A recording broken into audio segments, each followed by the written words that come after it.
All right, welcome everyone to this MedEd page episode. So excited about today.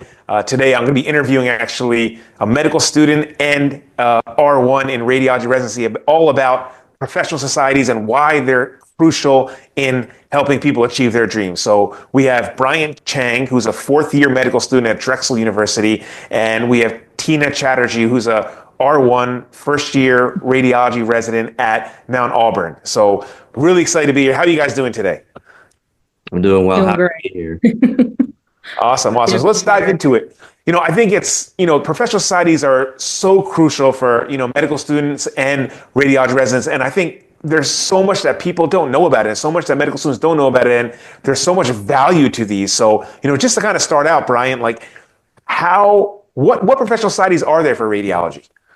Absolutely. Well, the two biggest that I think anybody going in or thinking about radiology are going to be the RSNA, Radiological Society of North America, and the ACR, American College of Radiology. There's also like so many of the societies for the subspecialties, but if I were to advise a medical student, I would be getting involved with actually their state chapter society of the ACR, because that's just like a really great level to, and we'll talk about this later, but it's a really great place to meet the attending radiologist residents, fellows that are actually in their home state or their state where they go to medical school. And I want to bring you into this, Tina, as well, because I know you've been really heavily involved in a lot of these societies, and it's helped you and it's helped build your career, quite frankly. What do you think the long-term benefits are for joining these societies, when you look at your career trajectory already, being very young as a R1? Yeah, just like echoing off of what Bryant said, I definitely think the biggest advantage of joining these societies and pretty early on in my medical school career was just meeting the people, honestly, in the field of radiology. So since the first year of med school, I've been told that radiology is not a big field. You'll meet someone one day, and then a few years down the road, you'll meet them again and multiple times. And that has actually happened to me. Currently, I'm working with an attending radiologist who I met in my first year of first year of medical school when they were a fellow. So, these people, you're going to meet all of these people all the time in radiology. So I feel like starting early on, making those connections, just for mentorship, for guidance, is very, very beneficial for medical students if they're interested in radiology. I couldn't agree more. I think radiology is such a small field. I mean, it's not small, but it is. You know what I mean? Everyone knows each other. And when you go to like society meetings, like everyone knows each other and everyone's talking to each other. And, that networking, I think, is so key. And to start it early, as you said, is critical. But like, just in terms of the nuts and bolts, Brian, how does, if you're a medical student and you're wondering, man, I want to really get involved in RSNA or AUR, AR, excuse me, ACR, what are the steps that medical students can do to actually get involved? Absolutely. Well, it can definitely be daunting. It feels like, I know Tia and I have extensive involvement, but the probably easiest place to start is usually these societies, ACR, RSA, namely, are the societies that I'm most familiar with. They usually have some sort of medical student section that you can get involved with. For the ACR, it's the medical student section where you just can literally volunteer and get connected with other medical students interested in radiology and other attendings that are, radiologists. And also the RSNA, which not only creates educational content, but also is responsible for planning like the medical student programming at RSNA. And so that's definitely a place to start. These societies also typically have some sort of travel scholarships or stipends for medical students to apply to. And so that's a great way to get involved and be a part of these societies. And you can find those, Brian, on their website, I'm assuming, like the RSNA website or the ACR website. Yeah, thanks to their efforts, they've really carved out a place on their respective websites where it's dedicated to medical students. So if you just search up ACR and then medical students, RSNA, medical student involvement, it should be right there on the first page. Awesome. That's really helpful. And Tina, I want you to just give us an example of, you're personally, like how have these societies personally really affected your trajectory and your career now as an R1? Oh man, I definitely shout out to the ACR peer program. So I believe, if I remember correctly, it's the pipeline and pipeline initiative for the enrichment of radiology. So I actually found out about it from a radiologist. So I went to Meharry Medical College for med school, and there's a connection between Meharry and Vanderbilt. So I met a radiologist there. You know, they told me about the ACR to get involved with peer. I applied, got accepted, and that actually blew up. So I met a lot of amazing mentors who I'm still in touch with, not just for radiology advice, just for general like future career advice, life advice, stuff like that. I worked on multiple projects with them, the people that I met at Peer, and then I also met the attending radiologist that I'm currently working with at Peer. So from the Peer program, the ACR, that really helped me take off my journey into radiology currently. So very thankful for that.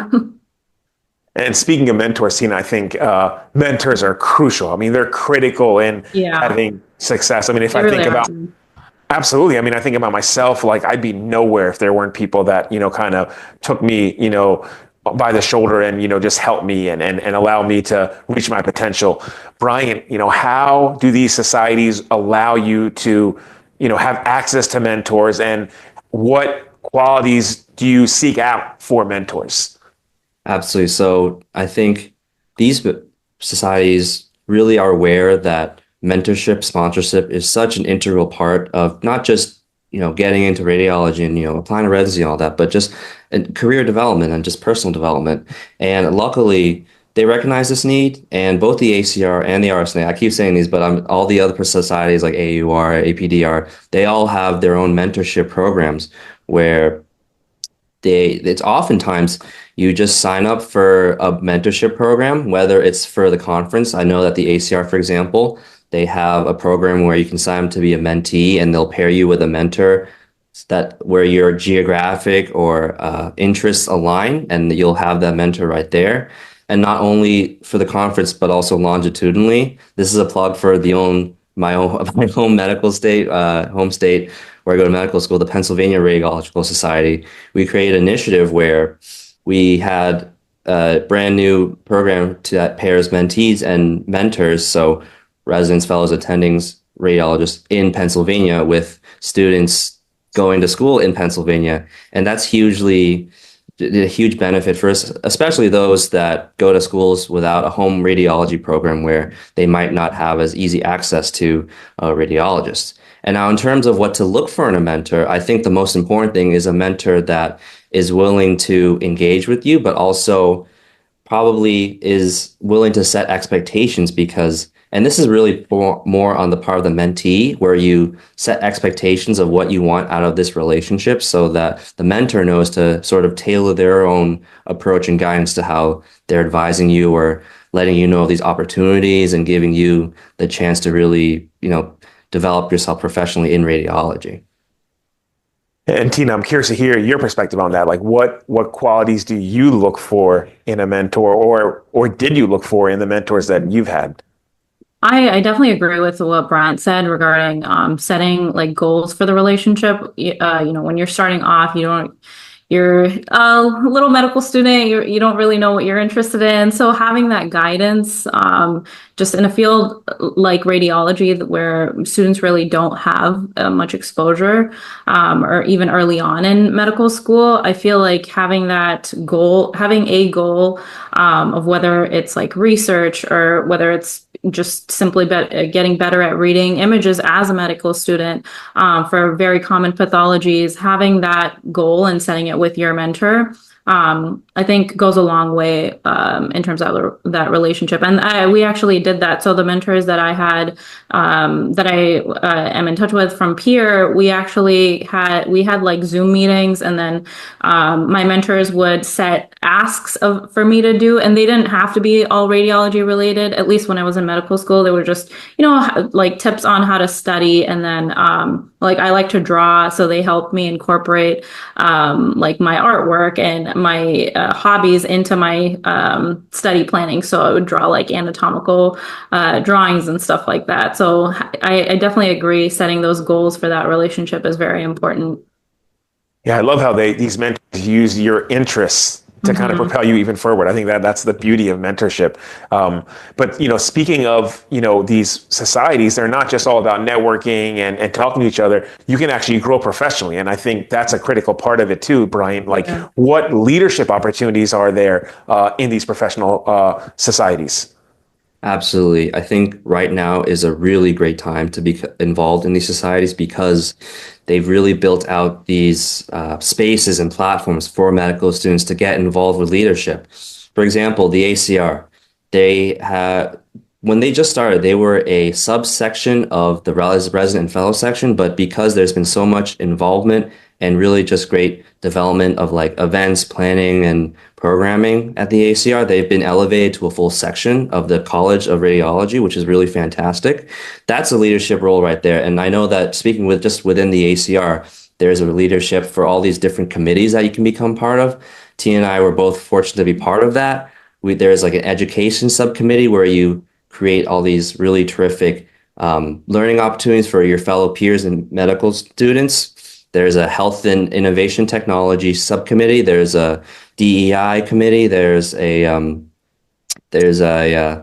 humanities and bioethics subcommittee, and it's really terrific because for any interest you have in how it intersects with radiology, there's a space for you to be involved and even be a part of leadership and to help run that. On the RSNA side, the same story. The RSNA, the Medical Student Task Force, there's three different subcommittees. There's the communications, which puts out regular medical student written publications. There's the research subcommittee, which puts out this database of research opportunities that are available to medical students virtually or in person. And then lastly, the education subcommittee that really is responsible for the bulk of the panels, events, anything that's specifically geared toward medical students at RSNA. The Medical Student Task Force was responsible for that. So these leadership opportunities are really fantastic because not only is it just you gain a lot of experience being a leader and like what that is like, but it's also you're learning a ton about the field of radiology. And I owe so much of my own personal development to being involved with these professional societies. Wow, yeah, no, I wasn't even aware that there were that many, positions. Tina, how about you? How has it affected and enhanced your career?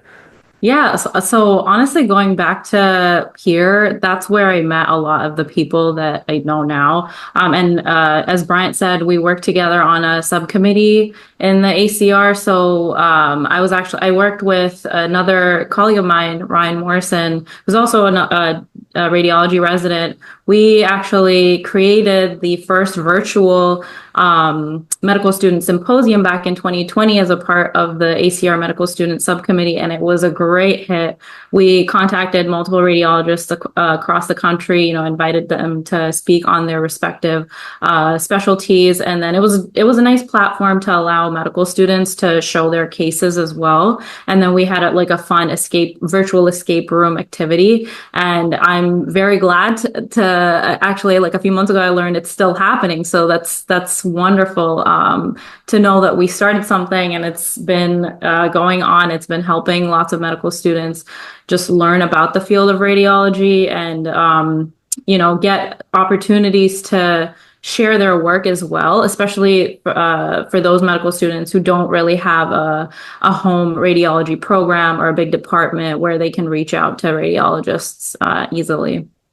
Yeah, it sounds like super powerful. Brian, can you tell us a little bit about how students can take advantage of all of these resources, like things like, websites, conferences, events, webinars, or maybe there's things that I don't even know about? Absolutely. Well, I know that it can seem kind of daunting. We've just thrown out so much good information, but a great place to start is actually probably the social media sites of the social media accounts of all these professional societies. If I was a young medical student and I think actually the first place I might start are these social media accounts because oftentimes this is where they advertise the opportunities that, they're looking for medical students. And that's usually the first place they start to sort of advertise and market these opportunities. The second place I would actually look that I'm really, really impressed and just really grateful that is a thing, is a resource called the Radiology Room. And that's a really great website that was started by fellow medical students, actually, that really just compiles a list, and it's sort of supposed to be a compendium of all the resources, opportunities, scholarships, conferences that are going on in radiology. It's supposed to be a one-stop shop destination for all your info related to this. That's another resource. And then lastly, plugging again for the ACR has this program called the Rad Reserves, where you can sign up for free. You just have to be a member and for students, it's free. You just sign up to be a member, and they will send you quarterly, monthly, even emails that really just not only mention the opportunities and programming that's going on that the ACR is hosting, but oftentimes the people that are compiling these newsletters will give a shout out and highlight other opportunities across like the space of radiology. So RSNA, AUR, ACR, like I said, and it's just really a wealth of resources out there. And so but to reiterate, can be a little overwhelming. So I would start with the social media sites as the starting point and just go from there. Awesome. And Tina, you've been successful in becoming a resident. Mm-hmm. How did you leverage all this in your application process so that you were successful as an R1? Honestly, I included all of the activities that I was involved in with like the ACR. I got involved with the SIR as well, tried to dabble in a little bit of interventional radiology. And then I just talked about all of my experiences and the projects I worked on, especially after meeting a lot of radiologists and radiology residents. I was always, open to being involved in their projects. So if someone was working on a research project or like a case write up, I'd be like, hey, I'm out here if you want me to help you out. And that was a learning opportunity for me in terms of like pathophysiology of the process that they're studying. So and then as I mentioned, the symposium that I was involved in, that not only was that a networking opportunity, but that it's quite tough building such like a large platform and an audience. So that teaches you a lot of professionalism as well, a lot of organizational skills. So I just talked about all of the skills, radiology related and non-radiology related, during my interviews, and people asked a lot about my involvement with the ACR. So, yeah.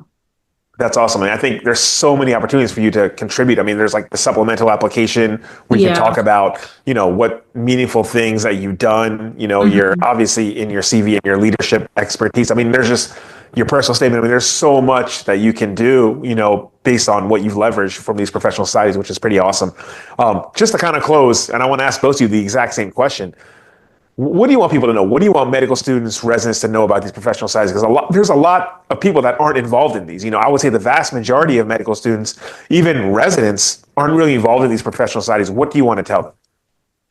I would say to anybody that at any level of training, right, your M1 medical student or to your brand new R1 radiology resident, I would say is to get involved. And for the simple reason is that because these societies have really recognized that there's so many spaces in radiology, so many niches that one can be a part of, and that whatever your interest is, whether that's like outreach and advocacy, like going to the Capitol Hill and talking to your legislators about things that, not only issues that affect radiologists, but all physicians, right?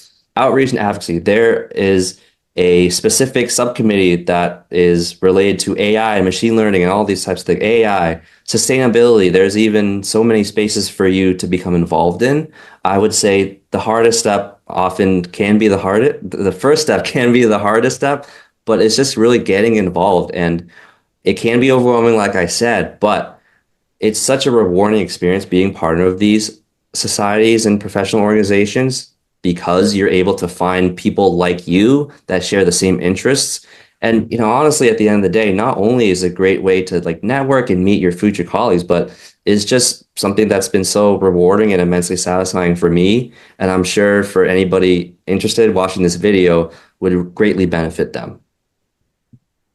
Awesome. Tina. Yeah, I guess just like reflecting back on my journey, I would just tell early medical students, late medical students, and residents as well to just start somewhere. Start, become a member of one organization. Just start, it's free for medical students, of course, it's free for residents. And there's so many opportunities to not only, again, to network, but to share cases, to learn from other people's cases, to get access to research articles, right now being R1, I often access like radiographics articles, and I believe like you have to be an RSNA member to be able to access them. And there's so many opportunities. Like I absolutely love like just reading about weird pathologies. So to be able to submit a case and spend time and read about a certain pathology, like its differential diagnosis, not only helps you be a better like doctor and radiologist, but you're also sharing that knowledge as well. And these societies are the opportunity to share the knowledge that you have and gain knowledge from other people as well. So my advice would be just to start somewhere, and it's free. I think that's great advice. I mean, honestly, the hardest part is just to start, to kind of make that first start, but there's nothing to lose. I mean, these Yeah. societies are free, right? And nothing, I mean, you're going to benefit in some way, shape, or form. So I think, I hope the message is loud and clear. You heard it from Bryant and Tina. Get involved in these societies if you haven't already. It will surely augment your career and hopefully create networks and pathways for you that maybe you didn't even know existed. So that's the message here. Thank you so much, Bryant and Tina. It was such an honor to talk to you guys today. And I know this is going to help so many medical students and hopefully so many residents. Thank you for having Yeah, us, thank you so everyone. much. It's an honor.